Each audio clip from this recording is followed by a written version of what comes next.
Alright, here is part 2 of the mock one that I promised. These videos take a little while to film, and I am not tech savvy. I actually only use my webcam to do these. I have no idea how to make and edit videos, but I figure I have information that is valuable to someone. Watching so many YouTube videos helped me feel confident, so I hope if you're watching this preparing for your mock, you're watching a lot of videos so that you get used to lots of different teaching styles and feel the most confident possible going into your mock one. So, let's jump right into it. The opening slide, again, is an introduction.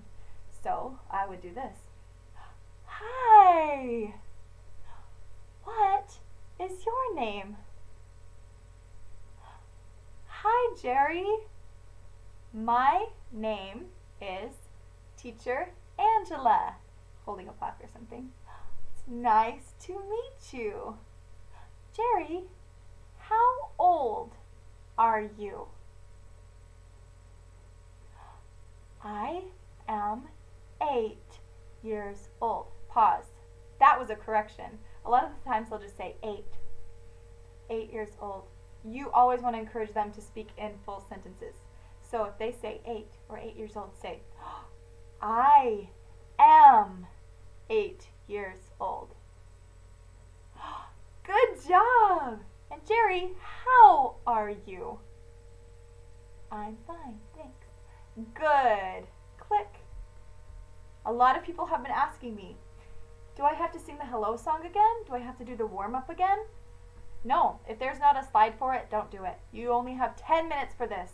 Don't add any extra material unless you have time at the end for some reason, which you will not for this mock. For this mock, do what is on the slides. So the very first slide that says my country, the props I'm going to use are a globe, and the target sentences I'm going to teach are, where are you from? And what nationality are you? But the first thing you do is identify the word or phrase in red, and this is country. So click to this slide and say, Jerry, country. Country. Get him to say it 3 times. Country. What is a country? I am asking because you want them to do most of the talking, first of all, and they're going to learn better if they're actually engaging with the content and not just repeating you. We know that this student has had 2 years of Chinese, so they might know what a country is. So talk to them, find out, what is a country? They might say something, they might repeat you, they might say China. After they do that, I would say, read. I would underline where I want them to read and go like this. They might not read, so then I would model it. I would say, China is my country. And then I would start underlining one word at a time to show them that's what they should read. It is the land where I was born. Good job! China is my country. China. China. Jerry, where are you from? I am from China. You can use a puppet for this. 6 to 8 year olds are not too old for puppets. He might not get it after you do that. First try. Where are you from? He might just say China and say, I am from China. Still not getting it? Use the puppet. Where are you from? I am from China. Repeat till they get it. Then I'm going to say, what nationality are you? Nationality. They might have no idea what that is. Chinese. I am Chinese. I am Chinese. That's not China. China, Chinese. I am Chinese. Good job, Jerry. Trophy. Good job, trophy. I'm going to give them trophies. I'm going to display them there where they can see them throughout the lesson to stay motivated. As I'm saying good job, I'm going to click to the next slide. Flag. We're going to focus on the target sentence. What does the Chinese flag look like? For this, and we'll do the same thing with the next one, obviously about the American flag. So, focus on what's in red. Jerry, flag. Flag. Flag. What is a flag? So again, they might answer, they might not. We want to get them to read on the bottom. So Jerry, read. A flag is a piece of cloth that can represent a country. Then this is a great time to define cloth and represent. So I'm going to say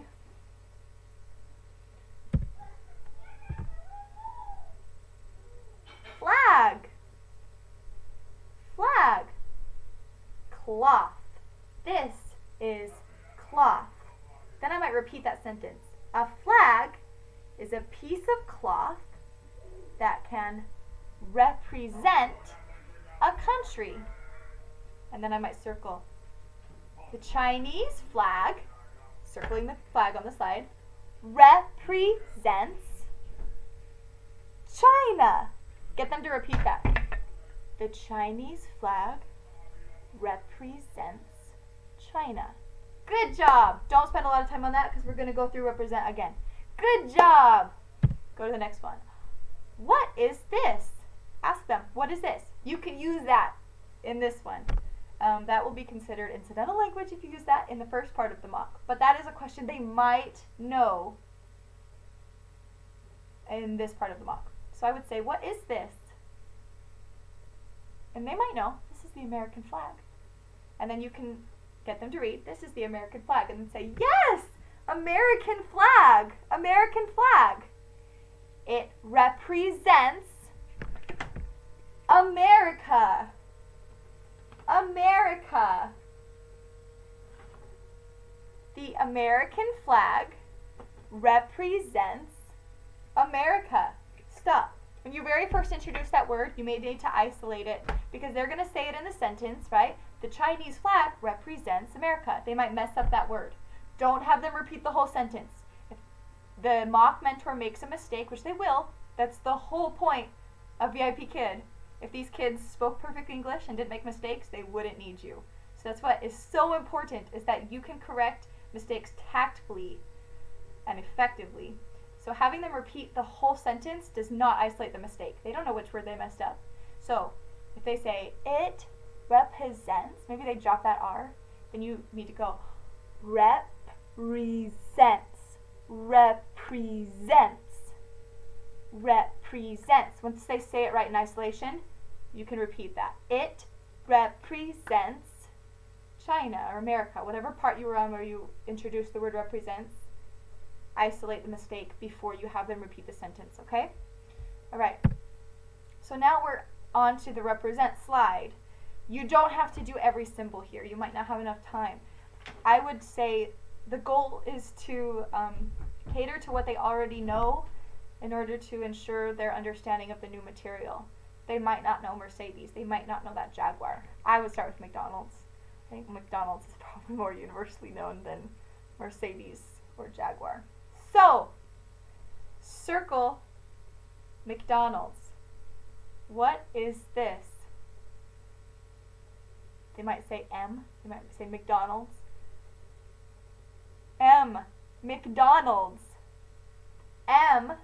Maybe have a yellow M. Maybe you cut out that symbol. M represents McDonald's. Maybe you could print out and hold up a picture of the restaurant.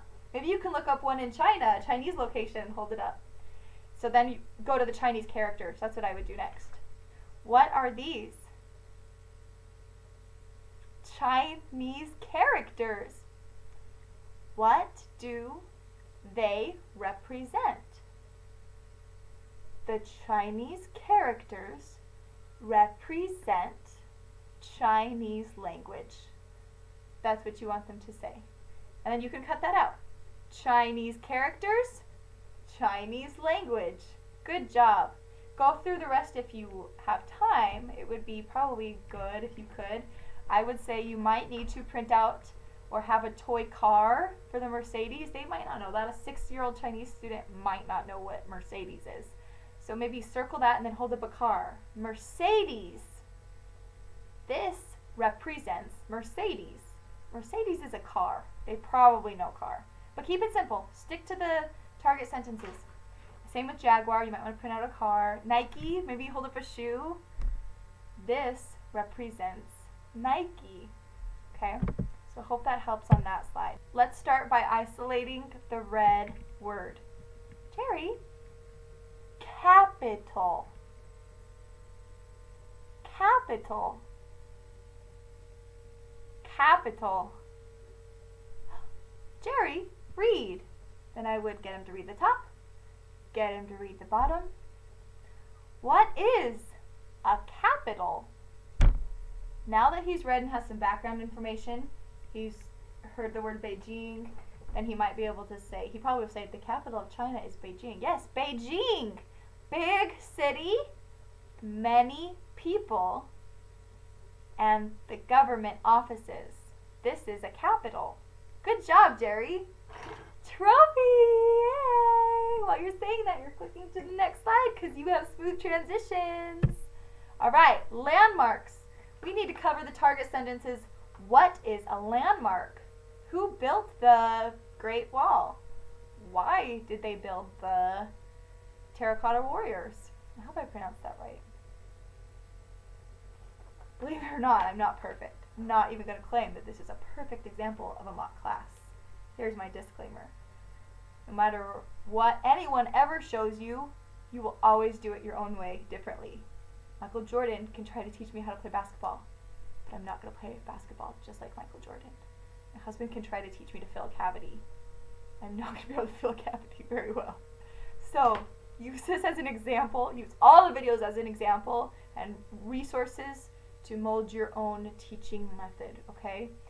So, don't think that this is a perfect example for you. Your energy level, your voice, your manner of speaking, you might want to do things differently. But I hope this gives you some good foundation on kind of how to prioritize what you teach. So, let's do this. So, I want you to have them read the sentences, but let's have them say the word landmark first. If they've never seen this word before, which it sounds like they might not have, they need to learn how to say it. So we're going to say landmarks. Landmark. Sorry, no S. Landmark. What is a landmark? Have them read that middle definition. A landmark, get them to read it, is a place or building that is famous and important for a country. Good job, Jerry! So then I would get them to read the top and the bottom. I would say, Jerry, read. And I would bracket or circle or underline the top and then do the same thing to the bottom. In China, there are many famous landmarks. Some landmarks are made by people and some are natural. So now I would circle the Yellow Mountains and say, who built the Yellow Mountains?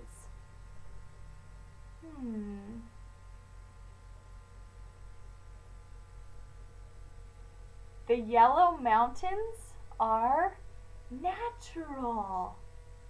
Natural. Nobody built them. No. Who built the Great Wall? People built the Great Wall. People. And I even have some little finger puppets. People. People built the Great Wall. So then I would get them to read the top and the bottom. I would say, Jerry, read. And I would bracket or circle or underline the top and then do the same thing to the bottom. In China, there are many famous landmarks. Some landmarks are made by people and some are natural. So now I would circle the yellow mountains and say, who built the yellow mountains?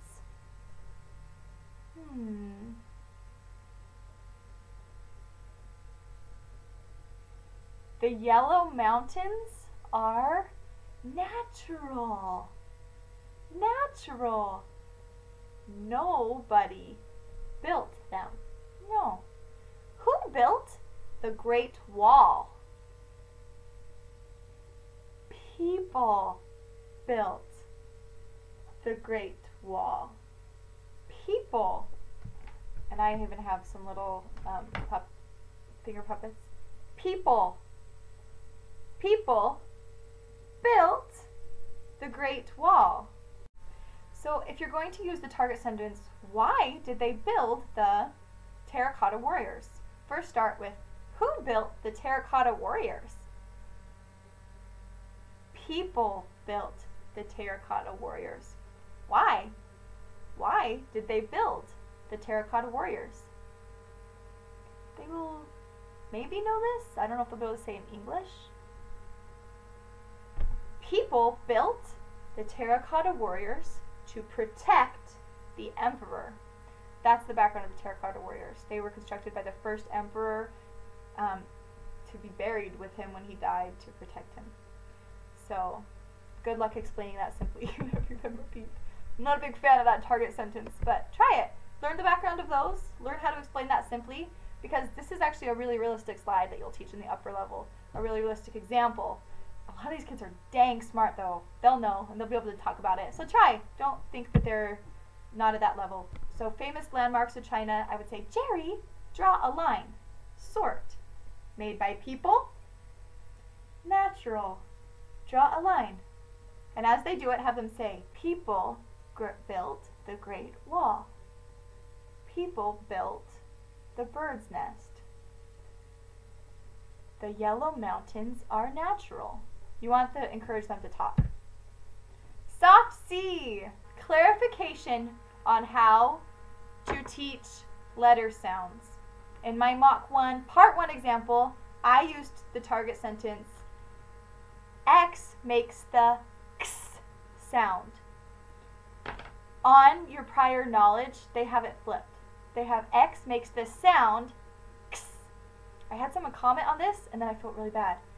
Because honestly, that wasn't brought to my attention. No one emphasized that during my mock, and I've never seen the proper way to teach it since on any instructions. And after that comment, I looked through so many different lessons and instructions, and none of them say it. They all just say, teach student the letter sound for whatever. So I sent a ticket in. That's where you contact like the education team with VIPKid. And I said, what do I do? And I actually taught some classes and tried it that way, and I like it better when you put the sound at the end. They're right. But the email response was that it doesn't matter. So, just so you know, if you slip up, it feels more natural to say X makes the X sound, right? That's just the way we've always done it. Try to do it the other way though, okay? X makes the sound X, because it draws emphasis to it. Try to do that. But just know if you slip up, it's not going to be a big deal. Since the word choice doesn't change, you're probably doing okay. Every student I've ever taught has been just fine learning their letter sounds, okay? I just wanted to clarify that. So if I do it interchangeably, it's because I'm in the habit of doing X sound, not sound X. But if it's interchangeable, it's probably okay. Alright? It's okay to make mistakes. It is. Okay, so anyway, so I'd say, what is this? C. What is the soft C sound? S. Yes. C-E, C-I, C-Y makes the S sound. Yes. Get them to say it while you're erasing. Good job. And then I would write while you're talking, so you're not awkward, just C-E centrally. So for the soft C slide, I would first circle the C. What is this? C. What sound does soft C make? Soft C makes the S sound. When C is followed by E, C, I, C, Y, C makes the S sound. Now go through each example. I would write CE centrally so that I can form the words on either side. Read. Ice. Ice. Do that with each word, with each group of the various letter combinations with soft C sound. Good job, Trophy! Good job, Jerry! The goodbye slide, I would simply get to the slide and say, good job, Jerry! Trophy! Good job! Goodbye, Jerry! Goodbye! Interview over. You've got 10 minutes to do all of that. And you can do it. They're not going to try to trick you. They're going to make mistakes. That's not tricking you. That's reality. You're trying to teach someone who can't speak correctly. So remember that. Don't get thrown off your game. The trick is relaxed confidence. It's not getting thrown off when they make a mistake. I wanted to point out one other mistake that I made in my first video that I deleted in case you had written some notes down. When teaching represent in that video, I used the phrase stand for. The Chinese flag stands for China. And then someone said that their mentor stood up when they said the word stand. That's, a lot of them, yes, they know stand up. They know stand as stand. So don't do that. If you had to take notes on that video, I'm sorry. I'm human, I'll admit mistakes, and I won't leave mistakes up. So anyways, I hope this helped. If you have any questions, leave a comment or send me an email. If you don't have a referral teacher coaching you through, you can still add me. You can add me up to 30 days after you get hired, because once you get hired, it's a whole different ball game. So that my email and the instructions to that are below. Drop a comment with a question, or if you want to get in an internet fight, because I have a lot of free time to fight in the comment section. So good luck and happy teaching.